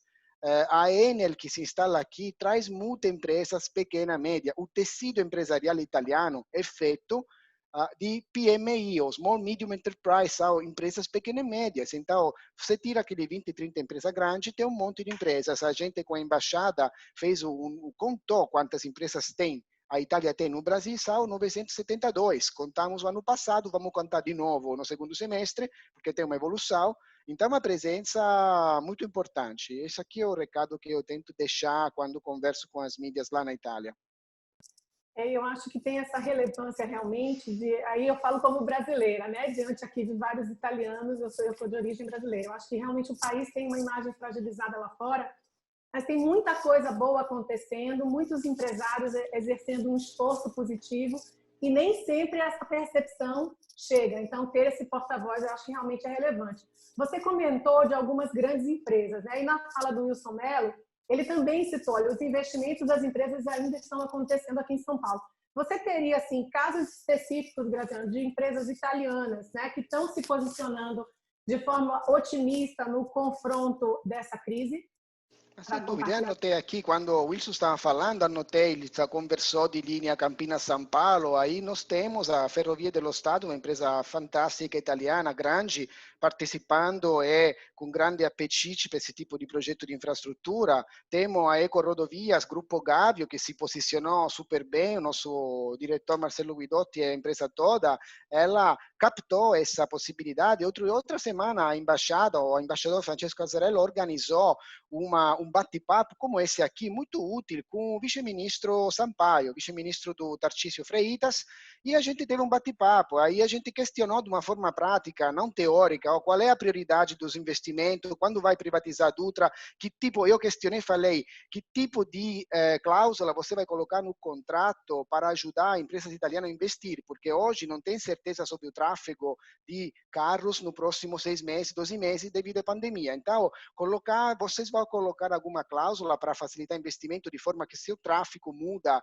se ajusta o contrato? Todas essas perguntas vêm porque existe empresa italiana super interessada nisso. O Wilson citou a Metropolitana de São Paulo, a linha 9 e 8. Tem a Geodata, a empresa italiana que desenhou vários metropolitanas em São Paulo recentemente, também envolvida com apetite, embora foi comprada por um grupo chinês, não falta dinheiro. O embaixador citou a questão do saneamento, também o Wilson citou. Temos a Fisia, que é o grupo Salini em Pregilo, que nós estamos cuidando, assessorando, porque ele tem muito apetite nos projetos brasileiros e eles têm tecnologia na Itália. Agora, me pergunto para nós, o que adianta ter, como o Zanotto falava, né, uma boa tecnologia lá na Itália, se depois lá falta o mercado? Então, essa tecnologia tem que ir para os mercados que têm, obviamente, a possibilidade de capturar essa tecnologia, colocar em projetos grandes. De novo, eu citei antes, por exemplo, a Fiat. E vou citar uma típica empresa, um pouco me lembrando do que falou Zanotto antes, né? Quando falava que na Itália depois tem um almoço, depois se volta a trabalhar duro. Eu lembro uma visita que fiz o ano passado, perto de Nápoles, em uma empresa chama AMS. A AMS é uma das várias empresas que atende o grupo Fiat e investiram aqui no Brasil, Pernambuco, São Paulo, montaram empresa. Eles fazem linha de produções para o câmbio do carro, para o motor da Fiat, é um pedacinho da supply chain da Fiat, como ela tem muitas empresas. Eu lembro que passeava lá, parecia aquele filme de Star Wars, porque tinha laser lá dentro, saindo em toda a fábrica inteira. E depois, no final da visita, a gente conversou sobre os assuntos financeiros e nós encontramos como o plano da Fiat dos próximos anos aqui impactava nessa empresa. E também tocando um assunto delicado que é automotivo, e aí eu paro para pensar. Todo mundo se assustou com esse mercado. Os carros foi um dos setores mais afetados nesse momento. Aí eu paro para pensar, um debate que tivemos outro dia, que quero trazer aqui também, a geração Y, a geração Z, os jovens, eles estavam curtindo tanto essa sharing economy, de Uber, esquecendo o carro, virou não, carro, de jeito nenhum vou comprar um carro, de jeito nenhum vou comprar apartamento, vamos alugar tudo que é. Não, a pandemia nos ensina que tudo muda, então agora tem 50% desse público querendo carro, então temos juro baixo, que apetite para carro próprio, porque ninguém quer compartilhar, senão com os amigos, os carros, e todo mundo querendo esse tipo de saída. Tem empresas italianas que vocês não conhecem, porque são pequenas. Quando eu falo pequena, estamos falando de 10, 20, 30 milhões de euros. Então, são empresas não muito grandes, mas faz parte daquela realidade italiana que no Brasil estão fazendo muito negócio nessa crise. A Tempsi é uma empresa que faz eficiência. Entra dentro de uma empresa, olha, vê que eficiência pode fazer, sem fazer investimento, e ganha em cima do saving realizado. A Pandora, outra empresa italiana que tem um private equity dentro, ela vai no galpão, olha quanto energia se gasta, coloca o capex ela e ganha em cima, se chamam ESCO, operações ESCO, Wilson, você deve conhecer muito bem, e ganha em cima desse saving. Então, inovação na finança, e tudo isso, qual é o general manager hoje, o CFO brasileiro, que você vai proporcionar um saving de gasto OPEX e ele não fica feliz de poder economizar na operação, porque não vai cortar funcionário, tem que ser a última coisa a se fazer para preservar o lugar de trabalho. Quando você não vai mexer com o bolso do empresário, porque ou traz financiamento subsidiado, que está acontecendo na Itália, com o equivalente do BNDES, se chama SACE e Siemens, eles estão fazendo uma operação maravilhosa de tirar as garantias até dia 31/12. Nós temos conectado a Paulina Seboc, que é uma executiva super preparada que representa a SACE aqui no Latinoamérica inteiro. Eles fazem operações e muitas empresas estão aproveitando para tomar esse dinheiro e investir. Então, se não tem esse dinheiro, tem que cortar um custo OPEX, e isso é o que eles fazem. E para citar a última empresa italiana, só um passant aqui, que estava preparada com Digital Transformation, que estava bem já sintonizada com e-commerce, por exemplo, empresa Intimissimi, que é um varejo italiano, como podemos dizer aqui, para quem não conhece, empresa Lupo, que é outra empresa que tem uma tradição, né, italiana pelo sobrenome Lupo, mas é absolutamente brasileira. A Intimissimi cresceu 400% durante a pandemia, fez caixa e vai abrir brand premium agora em seguida na reabertura nesse plano de negócio que o Wilson acabou de tomar. Então, eu poderia continuar aqui dando exemplos, Adriana, de empresas italianas, uma por uma, teríamos uma lista muito grande, mas acho que deixar manifestar esse sentimento que existe negócio acontecendo nessas semanas, não é porque a gente está trancados em casa, se preservando do Covid, que os negócios não andam. Não é porque o embaixador que está na embaixada para e não organiza eventos, o consulado também, todo mundo aqui está trabalhando muito forte e a gente não escapa disso. Com certeza, acho que alguns de nós, inclusive os que estão nos ouvindo, entendem assim, estou trabalhando ainda mais, né, nesse período de pandemia.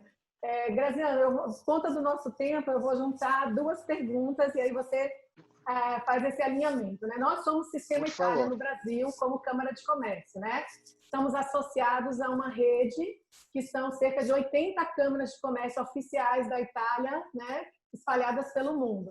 E atuamos nessa consonância aqui, sob a liderança máxima aí do nosso embaixador e localmente em São Paulo do nosso cônsul. Então, assim, como você pretende atuar na liderança da Câmara como presidente? Já tem, eu bem sei, né? Intensamente já assim, atuando. E como pretende ajudar as empresas brasileiras e italianas nesse cenário aí de uma forma mais prática?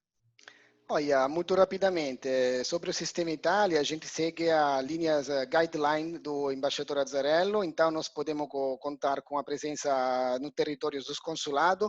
Ele fala sempre, Graziano, nós temos que pensar sempre no business, e na cultura e no turismo. Então a gente tenta sempre, embora nós chamamos Câmara de Comércio, poder participar e dar uma atenção nessas dois frentes também. Mas para mim é importante aqui, esse evento é típico exemplo de juntar com a Câmara, o Sistema Itália com o Sistema Brasil. Porque quando a gente está junto com a Fiesp, quando o Thomas Zanotto me fala, a Fiesp está aqui com o meu sobrenome anglo-sassone, né? Zanotto, está com portas abertas para poder fazer almoços, reuniões, porque nós vamos fazer crescer a italianidade nesses próximos anos, sim. Quando o Wilson, a gente desenvolve cooperações, inclusive nesses dias a gente, por exemplo, abriu uma cooperação com a Invest São Paulo, tem uma indústria italiana, não vamos dizer o nome porque não temos ainda permissão, que está investindo aqui para fazer uma fábrica. A primeira coisa que eu fiz, coloquei o Wilson em contato, em 10 segundos de WhatsApp, ele passou para a General Manager que cuida da procura de location, e como o Wilson falou, isso faz sem custos. Então, eles vão procurar uma location, esse é um projeto Brownfield, a Invest São Paulo imediatamente envolvida para procurar a location, essa empresa italiana se instalar de uma forma eficiente para poder ter benefício, porque aí vem e pode ter benefícios. Então, Sistema Itália, junto com o Sistema Brasil, tem uma amplificação que proporciona aos investimentos italianos excelentes oportunidades. Essa aqui é a ideia de atuação, e a Câmara se transformou nessas semanas rapidamente, adequando a oferta a que é o momento. Estamos fazendo um webinar. Óbvio que não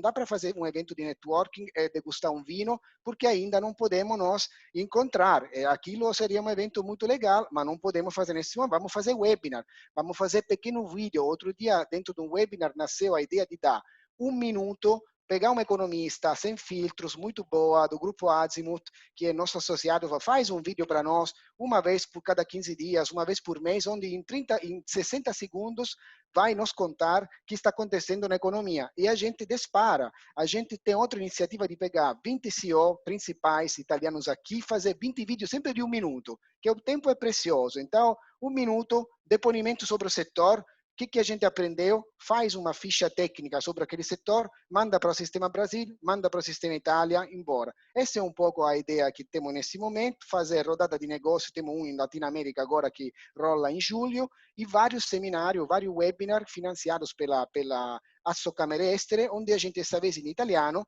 temos que contar a história. E esse webinar, embora o embaixador Wilson Zanotto, embora está em português, nós vamos contar nos mídias, tudo que a gente conversou aqui, vamos contar também para o mídia italiano. Você tem que traduzir a gravação, vamos traduzir e vamos divulgar, porque se a gente conta as coisas, nós temos 200 participantes aqui que entraram, saíram, provavelmente tivemos 300 ao longo do evento, então uma excelente recepção, mas temos que amplificar ainda mais esse tipo de recados para atrair investimento. Essa aqui é a minha fala, Adriana. Bom, muito obrigada, Graziano. Acho que foi realmente bem completa, demonstrando um pouco o cenário dos desafios que a gente está com muita disposição, assim, enfrentando, né? O momento é difícil, mas é importante ter otimismo, entusiasmo e seguir em frente. Eu vou começar agora a etapa das perguntas, para a gente também não passar muito do tempo aí para a nossa audiência. Estou começando, acho que a gente recebeu por e-mail, dando tempo, a gente entra aqui nos comentários e no quadro de perguntas e respostas. A primeira pergunta vai para o Wilson Mello, e ela veio do Marco Gerassi, que é o CEO da Geodata IMG, que desenhou os projetos da Metropolitana aqui em São Paulo. Ele gostaria que você falasse sobre o plano estadual de desestatização. Quais os principais projetos do plano em vigor? Wilson, por favor. Bom, obrigado pela pergunta. Eu não vou ter tempo da gente falar sobre todos eles, mas eu desde já, vou colocar aqui a Adriana, pedir para ela passar o meu WhatsApp para quem fez a pergunta e pedir para ele entrar em contato comigo para que eu possa fazer uma apresentação no detalhe do programa de desestatização. Mas, em linhas gerais, nós temos 60 projetos de desestatização para o mandato do governador em 4 anos, e desses 60, nós temos 21 projetos que são os projetos que serão executados em 20 no ano de 2020 e 2021. Nós temos desde projetos menores, que são os projetos de concessão dos parques estaduais, o complexo Ibirapuera, né, o ginásio do Ibirapuera, que vai ser transformado num grande complexo de entretenimento, um bairro planejado no coração de São Paulo. Nós temos grandes projetos na área de infraestrutura, né? Eu mencionei a linha 8 e a linha 9 do metrô, a concessão dessas duas linhas. Nós temos aí os 21 aeroportos regionais, o trem intercidades, algumas rodovias que também serão objeto de concessão. Estamos estudando a renovação de alguns contratos de concessão já existentes para que a gente possa rapidamente atualizar, ter novos investimentos aí em virtude da renovação de contratos. Então, nós conseguimos retomar as obras, aí não é concessão, mas a gente conseguiu retomar as obras da linha 2 e da linha 6 do metrô aqui de São Paulo, o que também ajuda na retomada da economia. E tem também planos para a Sabesp. Não vou falar aqui exatamente se será uma privatização, uma capitalização ou algo em etapas, mas também é um grande projeto que nós temos. Mas, Adriana, passa para ele o meu WhatsApp, peça para ele entrar em contato comigo. E antes de eu finalizar, eu queria lançar aqui um desafio para o Graziano, que falou que nós temos 972 empresas italianas aqui no Brasil. Eu quero lançar o desafio de nós chegarmos a 1.000, e independente do quanto se houve redução ou não pela pandemia, mas quando chegarmos a 1.000, eu vou oferecer um jantar italiano no Palácio dos Bandeirantes para os membros da Câmara, tá bom? Vamos estender então para o embaixador também, porque comida é sagrada na Itália, não pode se falar de comida se a gente não está bem. Mas olha, nós vamos fazer um roadshow na Itália. Vocês, anos atrás, antes de você assumir, tinha um vídeo da Invest São Paulo, muito legal. A minha recomendação é para os próximos atualizar, e a gente vai se comprometer para vocês fazer o subtitle em italiano. Então, quando a gente vai na Itália, você manda o vídeo que a Câmara vai fazer para vocês, todo o subtitle em italiano, e temos um vídeo muito legal junto para apresentar São Paulo as oportunidades, tá bom? Fechado, obrigado. Obrigado a você. Belo desafio, né? Vamos aí encarar mais esse, só que de uma forma muito especial. Obrigada, Wilson. Eu sou uma liberdade também, se você permitir, Wilson, de sinalizar quem te ouviu, que também tem interesse mais detalhado, que nós temos alguns empresários aqui conectados. Pode mandar um e-mail para o italcan@italcan.com.br, que a gente faz contato com o pessoal da assessoria do presidente Wilson Mello e faz a ponte da Câmara aí com a Invest São Paulo, ok? Obrigada, eu estou vendo aqui sua finalização. Muito obrigada. Eu vou partir para a próxima pergunta, dessa vez para o Tomás Zanotto. Zanotto, nós temos uma pergunta aqui do Giuseppe Perucci. Ele é CEO da Azimuth Investimentos e ele gostaria de saber, ele ouviu a sua fala, então, sobre os novos vetores da economia que aceleraram com a pandemia, se você pudesse aprofundar, dizendo que se alguns foram realmente afetados de forma positiva, que é uma visão também que ele compartilha, e quais esses vetores você acredita que aceleraram com a pandemia? Tomás Zanotto. Primeiro, cumprimento de Giuseppe, que eu conheço, e havia uma discussão se essa pandemia era um grande game changer, né? Que essa vida ia mudar muito. Foi mencionada aí uma palestra do Recupero, que eu acho que eu assisti uma igual já há 2 meses, onde ele falou algo com o qual eu já vinha pensando e eu concordo, que ela pode não ser um grande game changer, mas ela é um acelerador de vetores que já vinham em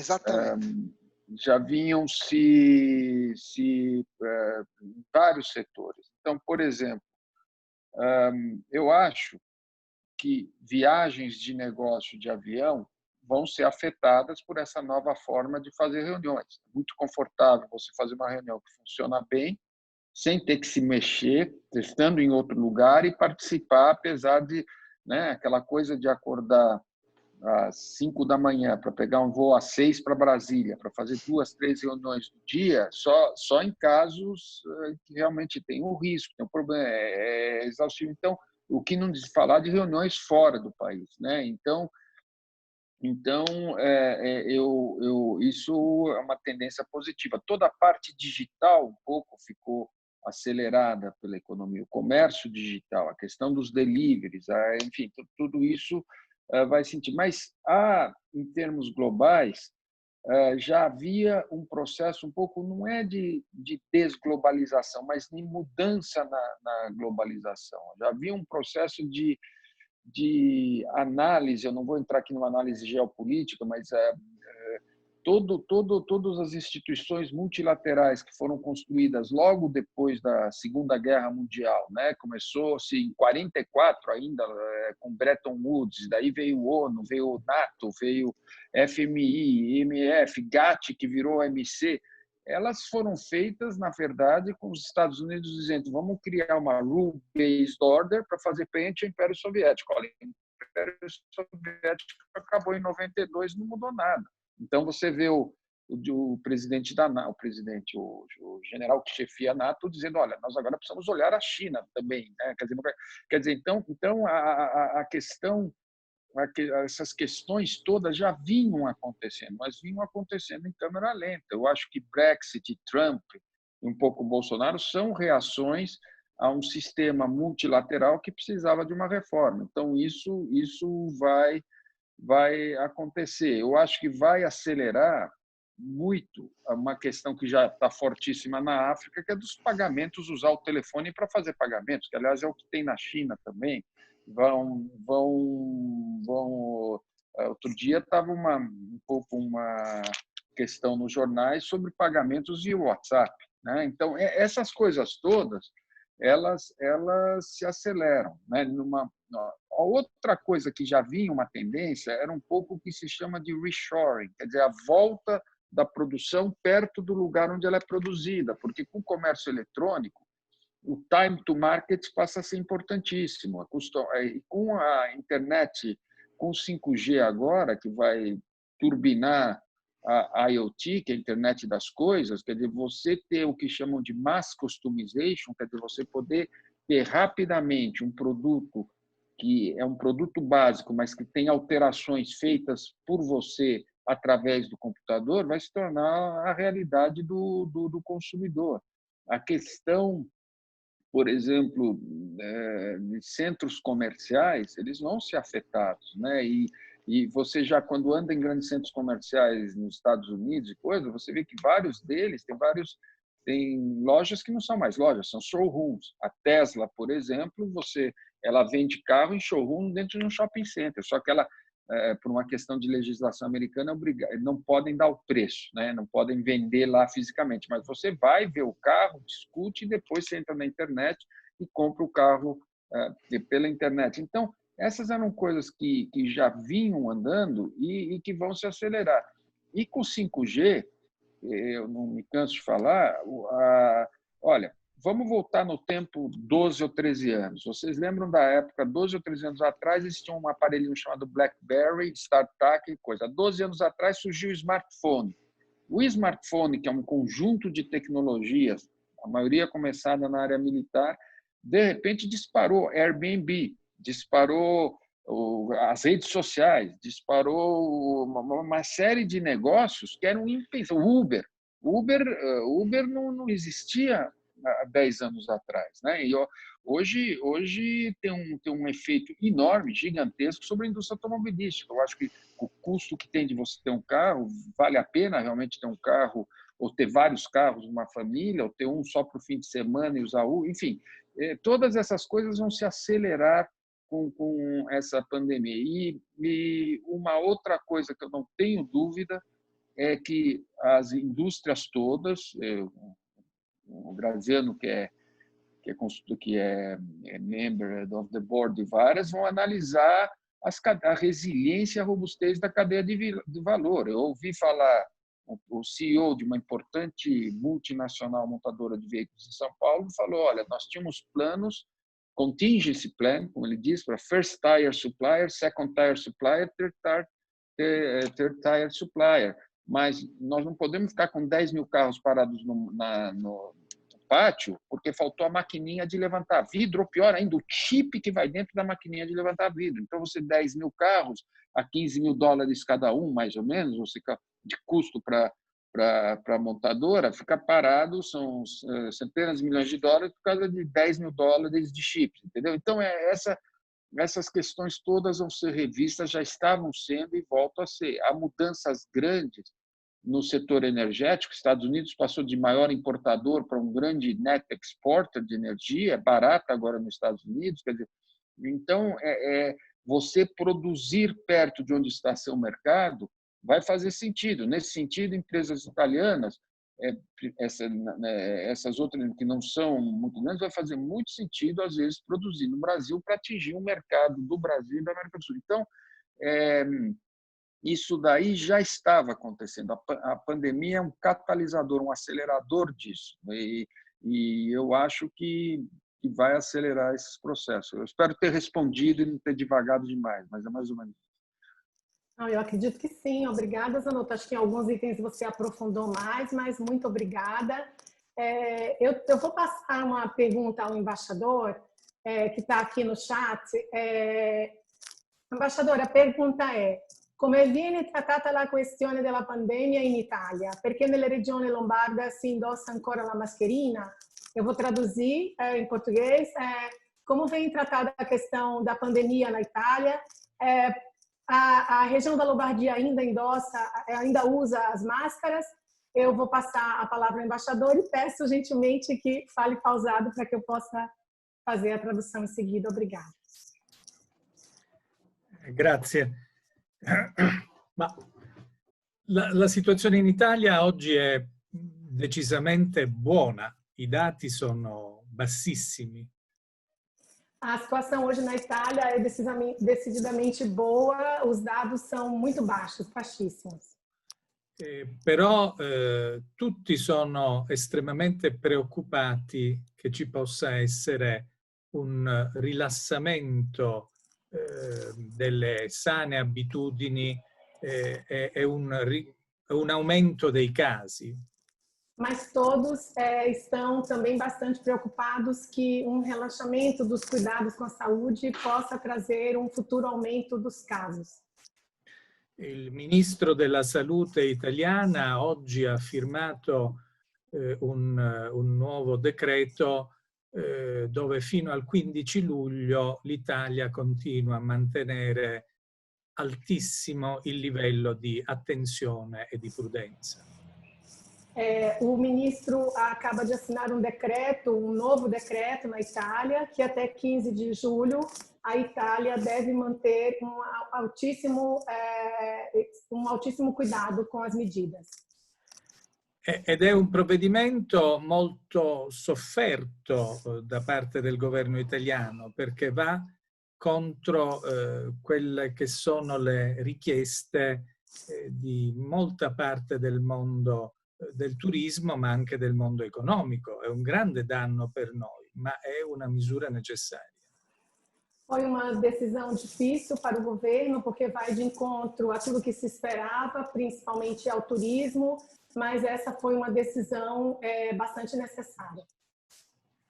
Per quanto riguarda la Lombardia, che come tutti sanno è una delle regioni più produttive di tutta l'Unione Europea, è un po' come, se vogliamo, San Paolo, senza voler offendere nessuno, nel contesto del Brasile, la Lombardia è stata una grande vittima della pandemia e sta recuperando piano piano, ancora soffre, però insomma dobbiamo essere tutti ottimisti e credo che la luce in fondo al tunnel si inizia a intravedere. Com relação à Lombardia, é uma das regiões mais produtivas da Itália e da Europa. Em comparação ao Brasil, sem desmerecer nenhum outro estado, compararia a São Paulo. Foi um local que sofreu muito, sofreu bastante e se esforça na recuperação. Então, temos que ser bastante otimistas e enxergar a luz no fim do túnel. Ok, embaixadora, grazie, embaixadora. Então, eu agradeço ao embaixador e sigo com uma pergunta para o Graziano Messana, presidente da Italcam. Quem enviou foi o Marcelo Provetti, ele é diretor-geral da América do Sul da Open, que é uma das maiores fabricantes mundiais de máquinas para o setor de café. Ele pergunta, Graziano, o interior de São Paulo é a segunda maior, a principal economia do Brasil. Na sua visão, a Câmara deveria dar mais... Você acha que a Câmara deveria dar mais atenção às regiões do interior e não somente atuar na capital de São Paulo? Graziano. Bom, Marcelo é um grande parceiro da Câmara, eu cumprimento ele, a empresa dele realmente é extremamente interessante. A pergunta é muito boa, porque a Câmara, você sabe, Adriana, porque fizemos um conselho de administração dias atrás, começou já um projeto para olhar no interior. O vice-presidente Mário Battista é o owner desse projeto, ele tem carta branca para poder fazer esse planejamento. Ele já começou, nós temos calls semanais, temos uma marcada semana que vem também com o cônsul. Por quê? Porque ele quer ver Ribeirão Preto, que para a felicidade do Wilson Franca, São José Rio Preto, Presidente Prudente, Campinas, tem polos, obviamente, Sorocaba, Santos, não adianta listar, ele mapeou já, tipo, sabe, aquele investigador lá nos filmes, ele mapeou o estado de São Paulo, colocou as bandeiras, tem um plano, queremos trabalhar com o sistema CIES, com o GLIDE, temos já um plano de ação que o Mário vai desenvolver, e a Câmara vai, não quero dizer presidiar, mas vai abrir escritórios de representação nesse interior, porque é muito grande, muito rico, tem muitos italianos e muitas empresas lá, a gente tem muito interesse, e temos também um projeto que a Câmara quis tirar da gaveta. O governo de São Paulo deu a possibilidade de reconhecer com um prêmio, que não é um prêmio simbólico, mas é um reconhecimento, um colarinho, uma coisa bem estruturada, e nós queremos dar para o empresário italo-brasileiro. E o que acontece? Que a gente parou para pensar que nos anos passados foram dados para empresários, digamos, mais de São Paulo, mas no interior tem empresário, vou citar só um, porque para mim, eu vou falar para o embaixador, porque ele compartilha essa sicilianidade, né? O Cutrale é um empresário que tem uma história de sucesso e tem uma empresa que o pai, os filhos, depois o filho desenvolveu. Ele tem 30% das quotas do share market de suco de laranja no mundo. No mundo. Hoje, Wilson, se você quer complementar, fica à vontade, tira o microfone e fala, né? A pergunta é para nós, embora ela direcionou para mim. Então, esse tipo de empresário, nós temos que abraçar, premiar e divulgar, porque são histórias de sucessos. Então, o interior é rico dessas histórias. Nós queremos poder trazer, levar a presença institucional oficial para lançar esse tipo de iniciativa para poder ser enquadrada dentro da Câmara, dentro do sistema Itália e diante. Então, Wilson. Não, Graziano, só, quer dizer, você fez a menção a um grande empresário brasileiro do interior de São Paulo, que é o Cutrale, e aí, quer dizer, 30% do comércio global, não é que é do Brasil ou do São Paulo, é global. Share market mundial, mundial. É incrível. E aí você tem outros também, o Marcelo Meto com a São Martinho, os Viage com também no etanol e no açúcar. Você tem uma série o agronegócio paulista, que é muito forte, é basicamente formado por empresários italianos e italo-brasileiros, e eu acho que esse olhar que vocês têm para o interior faz todo o sentido. Nós somos 46 milhões de habitantes, 12 milhões na capital, quase 20 na Grande São Paulo, na região metropolitana, mas você tem a grande maioria dos consumidores paulistas no interior, e com alto poder aquisitivo, o ticket médio no interior é muito, muito bom. Então, faz todo sentido essa estratégia. Obrigado pela pergunta e pela contribuição, Wilson.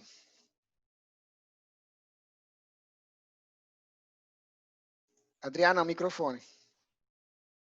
Perdão, obrigada, presidente. Wilson, eu sigo contigo, porque a Pauline Seboc, que é a head da SAT Latam, fez uma pergunta, embora eu acho que você já tenha pincelado alguma coisa dela.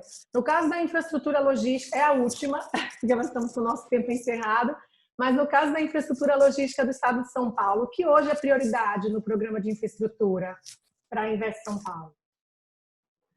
Bom, na verdade, a gente tem uma preocupação muito grande com mobilidade urbana. Então, todos os projetos de mobilidade urbana estão na nossa lista de prioridades. Não só a mobilidade urbana na capital e na Grande São Paulo, onde nós temos uma necessidade de expansão muito grande, não só das linhas do metrô, mas também da CPTM, com os trens metropolitanos, mas também com mobilidade das rodovias. Então, nós queremos ampliar as concessões.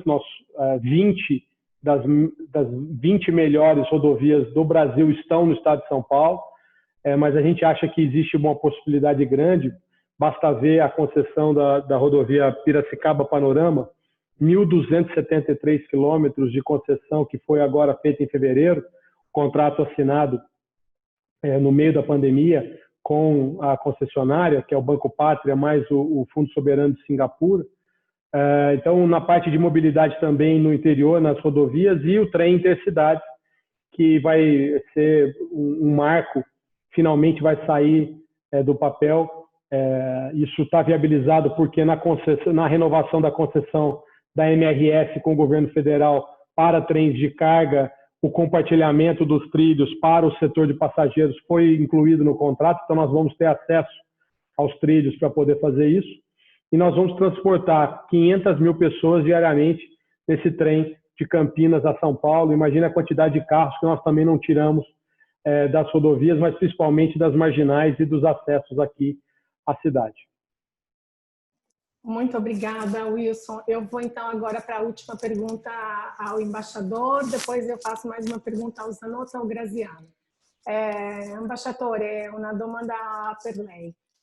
A pergunta veio da Sara Colombo, gerente sênior de relacionamento da Energy Group. O senhor foi representante permanente da Itália na ONU e na Organização para a Proibição de Armas Químicas e também ocupou um cargo de presidente do Conselho Executivo dessa organização. Poderia compartilhar um pouco conosco essa sua experiência como diplomata? Grazie Adriana. L'esperienza multilaterale è fondamentale nella formazione professionale di un diplomatico. Si impara a convivere con i colleghi di paesi anche i più diversi culturalmente, si impara a negoziare, a cercare il compromesso che è la base della vita. I fori multilaterali sono essenziali per consentire al mondo di ritrovarsi, dialogare con continuità e soprattutto confrontarsi pacificamente. A experiência multilateral, ela é fundamental na formação de um diplomata. A gente aprende a conviver com colegas de diversos países, com a maior diversidade cultural, negociar e buscar compromissos. Fóruns multilaterais são essenciais para permitir que o mundo se reencontre e dialogue continuamente e se confronte de forma pacífica. Ora, la crisi pandemica ha portato in primo piano alcuni limiti del multilaterale, in un mondo che sta profondamente cambiando e su cui occorrerà lavorare. Fra tali limiti è emerso in una prima fase l'egoismo delle nazioni e la mancanza di solidarietà in quella che probabilmente è stata ed ancora è la più grave crisi che ha colpito il mondo. E questo vale anche per la globalizzazione.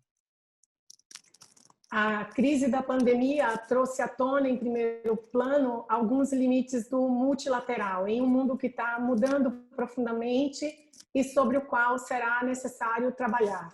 Esses limites emergiram em uma primeira fase do egoísmo das nações e da falta de solidariedade no que foi provavelmente e ainda é a maior crise que o mundo atingiu. E isso também se aplica à globalização. Ok, muito obrigada. Grazie, ambasciatore. Muito obrigada. Eu faço, então, uma última pergunta ao Graziano e voltamos para o encerramento, onde eu retornarei a palavra ao embaixador. Graziano, a pergunta vem do Niccolò Piazzesi, diretor comercial da Banca Intesa. Ele diz aqui: eu assisti outros webinars desse ciclo da Italcan e constatei que as empresas italianas que tiveram melhor desempenho foram as que já tinham um pé né, na Digital Transformation. Esse tema está na pauta da Italcan? Como está na pauta da Italcan esse tema? Graziano.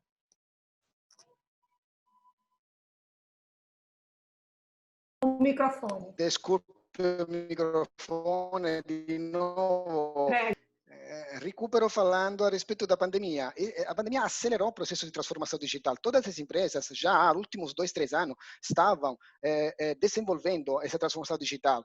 Quem não estava nesse filme teve que acelerar durante a pandemia. Infelizmente, esse tipo de empresa ficou atrasada. Quem já estava cuidando de Digital Transformation estava pronto. A TIM italiana colocou 8.000 funcionários de uma semana para outra, home office. Dentro da Câmara, a gente tem Capgemini, temos engenheiros, são expertos de Digital Transformation e a gente capturou esse tipo de expertise que a grande empresa investe, tem chatbot, tem um monte de coisa que a grande empresa consegue fazer, pequena e média empresa não consegue. Então, o que a gente pensou? E o Rosario Zaccaria, que é da Enel, é outro vice-presidente, cuida exatamente desse projeto.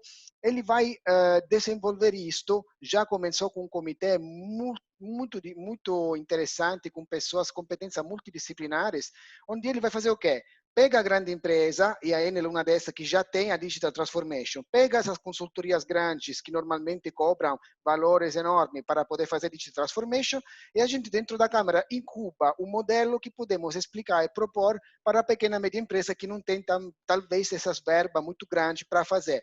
Quem não está na Digital Transformation está fora, a Câmara está dentro, tá? Muito obrigada, Graziano. Nós vamos agora já para o encerramento, agradecer a mais de centena aí da nossa audiência, né? Chegamos, de fato, passamos de 200 pessoas nesse webinar, que foi muito especial.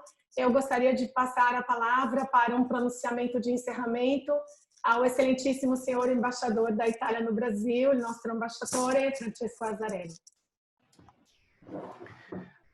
Io vorrei ringraziare moltissimo Graziano e Adriana per aver voluto e aver organizzato questo evento in modo così brillante.